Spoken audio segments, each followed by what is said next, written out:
In Indian illegally occupied Jammu and Kashmir, the All Parties Hurriyat Conference has expressed grave concern over the unabated extrajudicial killing spree carried out by Indian forces in the territory.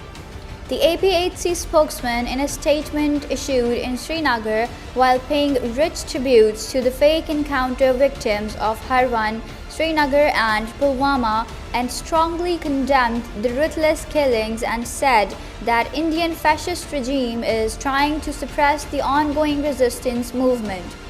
The spokesman recalled the notorious days of Ikhwan culture when the Indian armed forces launched catch and kill operation, but the brave people of occupied Kashmir continued the freedom movement with more vigor and valor. Today, Indian secret agencies and the fascist rulers once again have revived the catch and kill policy by organizing fake encounters in the nook and corner of the occupied territory.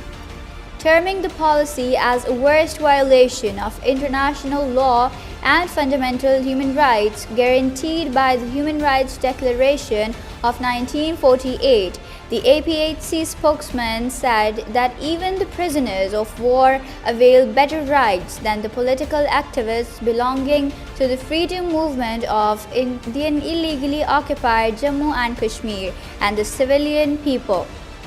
The world bodies keeping in view the widespread genocide and gross violation of human rights by the Indian armed forces in the occupied territory must use their influence to influence India to stop genocide and human rights abuses in IIOJK and must stand by the freedom-loving people of occupied Kashmir against the worst and fraudulent occupation of their motherland by India.